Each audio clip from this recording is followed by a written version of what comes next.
이해가 되셨습니까, PD님? 계속 질문하세요. 다 답변해드립니다. 이 프로그램은 야생화에 대해서 아무것도 모르고 입사한 더K 야생화의 유튜브 PD가 회사에 오래 살아남으려고 제작했습니다. 야생화부터 식물 전반에 걸쳐 알아두면 쓸데있는 야생화 사전. 안녕하십니까. 안녕하세요. 키네시아 많이 팔려서 기분이 좋으시겠습니다. 아주 날아갈 것 같습니다. 네, 아주 좋습니다. 왜 추워요? 나는 너무 많이 하세요.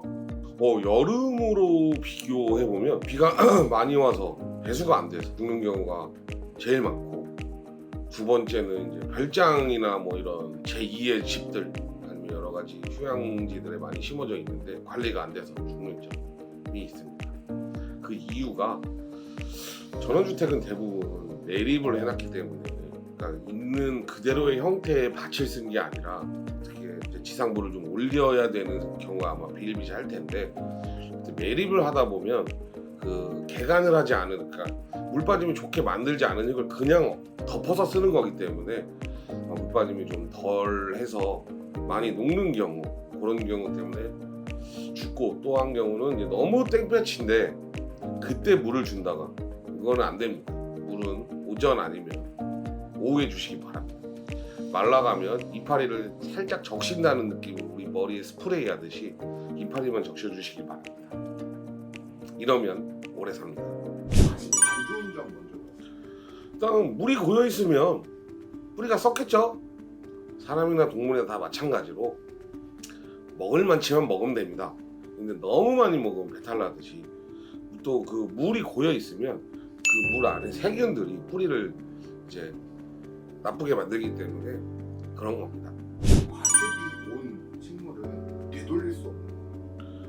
일단은 과습이 왔다, 그래서 물을 많이 먹고 녹기 시작했다, 이러면 답이 없습니다. 그냥 최전의 방법은 장소를 옮겨준다거나, 아니면 뿌리가 활짝이 되지 않았다면, 또 아니면 이제 약재로 하는 방법이 있는데, 그거는 이제 농약방이나 일반 농자재나 인터넷 쇼핑몰을 가면 무름병을 방지할 수 있는 그런 약들이 있어요. 그거를 좀 구매해서 좀 사용하시면 좋을 것 같고, 최선의 방법은 정원을 만들 때 그 정원을 직접 만드시는 뭐 분들도 있고, 누군가에게 부탁해서 하시는 분들도 있을 텐데, 흙을 조금 물 빠짐이 좋게 만들어 달라. 그러니까 공사도 마찬가지로, 정원공사도 공사로 들어가고 건설에 하는 행위로서 일단은 기초가 튼튼해야 된다. 기초적으로 일단 물 빠짐이 좋게 만들어 놓고, 그러고 꽃을 식재하시고 하시는 걸 가장 강력하게 추천드리지만, 제일 먼저 내가 봤을 때 흙의 방향이 물이 빠지는 방향인가, 이걸 봐야 돼요. 이건 제일 중요한 거예요. 꽃이 물이 어디로 흐르는가, 비가 많이 왔을 때 물이 어디로 흐르는가, 어디로 흐르는가를 제일 중요시하게 보고, 그 다음에 이거는 과습에 약한 식물이 있을 거예요. 특히 이제 이 꽃의 원산지를 잘 생각을 하셔야 되는데, 원산지가 이제 뭐 아프리카 쪽이나 건조한 사막 지역이나 이런 것들은 100%예요. 답이 없어요. 녹아요. 저희도 녹여요. 그걸 그나마 방지하기 위해서는 물병약을 좀 쓰시거나, 아니면 흙을 좀 더 개간을 해주셔서 물 빠짐이, 그러니까 그 꽃으로 향하지, 물의 방향이 그 꽃을 향하지 않게 좀 배수로를 딴 방향으로 틀어서 만들어 주신다거나 하는 방법이 있습니다. 뿌리가 시커멓게 되는데 그거를 탔다고 표현하시는 적도 있었고, 뭐 다르게 말씀하시는 분도 있는데, 일단 이게 왜 그래요? 이게 이제 농장에서도 겪는 얘기고 정원에서 겪는 얘기인데, 뿌리가 활착이 안 된 상태를 이제 얘기를 하는데, 뿌리가 활착이 안 되면 빛이 너무 강하게 투여되면 화상을 입어요. 화상을 입은 지역부터 번져요. 물을 낮에 뿌렸을 때 그게 더 심해져요. 그러니까 물을 낮에 뿌리면 물방울이 돋보기 역할을 해서 햇빛을 강하게 투여시키기 때문에 화상을 입는 경우가, 이런 경우가 있고, 뿌리가 정원에 활착이 됐으면 그러면 이제 화상이 덜하죠. 왜냐하면 이제 뿌리의 영양분은 이제 튼튼하게 기초가 받치고 있기 때문에, 뿌리의 영양분이 튼튼하고 뿌리가 튼튼하고 그러면은 화상을 덜 입고, 까만 테두리에 병이 왔다, 그건 이제 비가 많이 오거나 환경이 열악하거나 이런 경우에 이제 병이 오는 건데, 지금 대부분이 오는 게 이제 무름병, 입마름병, 특히 이제 이파리에 반점이 생긴다, 검은 테두리가 생긴다거나 각종 이제 바이러스가 많이 침투할 텐데, 그 대부분의 이유가 뿌리가 활착이 안 돼서 그래요. 그리고 비가 많이 와서 그래요. 세 번째가 물 관리가 안 돼서 그래요. 그런 이유에 그래요. 증상마다 대처 방법이 다 달라요 진짜. 그러니까 우리가 감기 걸렸으면 감기약 먹고 팔이 아프면 뭐 관절약 먹듯이 참 대처 방법이 다 다르기 때문에 이거는 저희한테 문의 주시면 언제든지 답변을 드린다고 했는데 아무도 아직까지 극소수만 질문하고 계십니다. 대처 방법은 저희가 글로 전화로 다 알려드립니다. 피해서 처집니까? 물을 못 올려서 처지는 겁니다. 아, 그것도 뿌리가 뿌리가 활착이 안 된 상태에서 강하게 햇빛을 맞았을 때 어떤 식물도 우리 온실은 지금 우리는 노지에서 키우는 식물 빼고는 하우스가 한 번 빛을 더 투하해서 빛을 받기 때문에 그나마 덜한데 노지는 강하게 이제 물건이 도착하자마자 강하게 햇빛을 받으면 답이 없어요. 이것도 뿌리가 활착되기 전에는. 그래서 아침에 물을 주는 게 제일 좋고 그리고 저녁에 늦지막한 저녁 해가 질 때쯤 주시는 게 제일 좋고 낮에 줄 거면 이파리만 살짝 적시라고 말씀드리고 이파리가 팍팍 힘없이 쳐져 있어요. 그건 물이 부족해서 그런 거예요. 근데 또 물이 부족하다고 물을 적당히 줘야 되는데 이 적당히가 가장 중요하겠지만 너무 많이 주시는 분들이 계세요. 적당히 주시면 됩니다. 얘가 그냥 흙이 겉흙이 좀 젖은 것 같다라는 느낌 정도만 물을 주시면 됩니다. 고기 같은 거 물맛 때문에 온도를 맞춰서 이렇게 넣어주는데 이 흙을 그대로 이제 그만큼 구멍을 파서 그 작은 데 있던 그대로 파서 넣고 덮으면 되는 거 아닌가? 덮으면 됩니다. 말 그대로 피디님 말씀대로 덮으면 돼요. 근데 거기에 뭔가 추가적인 행위를 하지 않아야 돼요. 제가 추천을 드리는 비료는 우리 농장도 쓰지만 코팅 비료입니다. 코팅 비료. 그 코팅 비료는 물에 천천히 녹아요.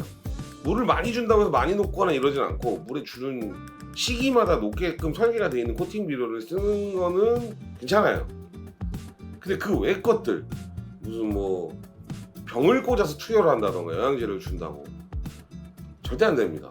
비료 뭐 영양제를 세게 준다던가 물을 많이 준다거나 그냥 집만 넓혀 준 거예요. 사람은 먹는 거 똑같고 식물도 먹는 거 똑같고 그냥 내가 집이 좀 좁으니 이사 간 것처럼 식물도 좀 더 자유롭게 살으라고 이렇게 좀 화분을 크게 해준 거지 별도의 추가 작업을 하지 않아도 된다. 특히 제가 요즘 전화를 가끔가다 받는 부분이 하나 있는데 특히 뭐 네이버 블로그 쪽에서도 질문을 하셨는데 분갈이 할 때 부엽토를 넣는 건 어떤가요? 넣지 마세요. 넣어도 소량만 넣어야 되는데 넣지 마세요. 절대로. 소량을 넣어서 조절할 수 있는 분들은 거의 전문가 수준들이고 일반적으로 부엽토를 넣는다는 거는 낙엽이 썩은 게 가스가 찰 수가 있어요. 아예 비싼 부엽토를 쓰시던가 이름 있는 제가 이거를 이 상호까지는 공개하지 못하겠지만 댓글에는 제가 한번 남겨드릴게요. 그 브랜드를 쓰시고 조금 넣으신다거나 이런 건 괜찮은데 너무 많은 것들을 이름이 없는 브랜드 아니면 산에서 주워와서 낙엽 썩혀서 쓰시는 분들 농장도 1년에서 2년 동안 썩혀서 가스 빼고 씁니다. 이 가스가 발생할 수 있으면 뿌리가 100% 죽고 특히 그 부엽토는 절대 안 됩니다. 다이소를 가보니까 예, 원예용품 네 많이 팔죠. 근데 거기에 있는 그 식물 영양제라고 하는 것들이 엄청 많더라고요. 다육이용, 뭐용 해가지고 있는데 그렇게 나머지 들고 있는가 심지어 거기 모든 식물 영양제라고도 하는데 그냥 뭐가 다른 건지 어디에 쓰는 건지 그리고 이건 정말 좋은 건지 아주 중요한 내용이죠. 이거 정말 중요합니다. 제일 중요한 거는 모든 영양제부터 설명을 드릴게요. 모든 영양제는 우리도 모든 비타민이라는 게 있어요. 모든 종합 영양제 비슷한 얘기예요. 종합 영양제지 뭐. 근데 종합적으로 좋아지느냐 검증이 안 됐습니다. 제가 다해서 저는 실제로 정원을 많이 가보고 PD님도 아시겠다시피 야생 농장을 거의 다 알고 있는데 그러면 다이소 걸 쓰겠지. 왜 저희가 다른 걸 쓰겠습니까? 다이소가 좋다 안 좋다의 개념을 떠나서 검증되지 않았다라고 표현을 하고 싶고 두 번째로 다이소 영양제가 좋냐 안 좋냐 제가 말씀드리고 싶은 거는 좀 다이소 입장에서는 미안하겠지만 정말 어떠한 결과물이 나왔는지를 좀 보여주셨으면 좋겠습니다. 다이소를 무조건 비방하고자 하는 내용은 아닌데 저도 다이소 건 아직 쓰지 않습니다. 저희 동네 다이소에는 그랬어요. 쓰기 싫으시다면 또 써있는 게 질석. 또 이거 여기서 얘기해도 질석이나 뭐 이런 흙은 인공적으로 만들어서 식물이 이제 쓰기 이제 잘 자라기 위한 수단인데, 제가 그냥 기준점을 하나 좀 말씀드리면, 모든 생물은 가장 자연적인 게 좋아요. 근데 농장에서도 상토를 쓰고 뭐 코코피트를 쓰고 펄라이트를 쓰고 이런 이유가 물 빠짐이 좋게 하기 위해서의 수단이고, 가볍기, 이동 수단이 가벼워야지 물류비가 절감이 되기 때문에 쓰는 거지 실제로 좋진 않아요.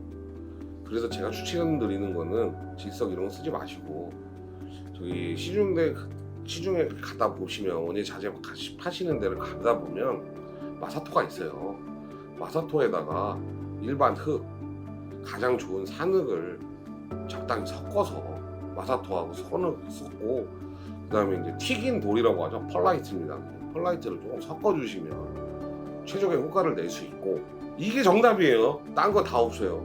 그리고 이제 여기서 시중에 파는, 인터넷에 파는 브랜드는 상관없습니다. 코팅 비료는 웬만한 브랜드들은 다 동일한 효과를 보고 있기 때문에 3개월짜리냐 6개월짜리만 요 기준만 있는 거지, 그런 거 잘 써서 섞어서 쓰시면 큰 문제 없이 키우실 수 있을 겁니다. 뭐 질석이 좋네, 뭐가 좋네, 뭐 좋은 데도 있겠죠. 하지만 그렇게 좋지는 않습니다. 제가 써본 결과입니다. 그냥 자연 상태의 흙이 가장 좋다. 다만 물 빠짐을 하기 위해서 마사와 폴라이트를 좀 섞어주시는 게 가장 좋을 것이다 라고 말씀드립니다. 그냥 키우기 쉬운 추천해주고 싶으신 게 혹시 있으신가요? 뭐 관엽식물은, 실내식물은 전부 다 집에서 키우셔도 됩니다. 근데 야생화 쪽으로 가면 사실 많지 않아요. 그러니까 이제 야생화를 저희가 다년생 식물이라고 이제 얘기를 하는데, 다년생 식물은 대부분이 이 자외선 직사광선을 좀 많이 받아야 돼요. 그래서 그런 것들이 조금 힘들 것 같고, 추천해달라고 하긴 하는데 사실 추천을 못 해드리는 것도 죄송하고, 그래서 저희가 야생화를 키울 수 있는 제품을 만들고 있습니다. 다 나왔습니다. 하지만 지금 발표를 못 하고 있습니다. 조금만 기다려 주십시오. 조금만 힌트 주시면. 요 정도는 얘기해드려도 될 것 같아요. 스마트화는 아직 서류 절차가 남아있기 때문에 조금만 기다려 주시면 감사하겠습니다.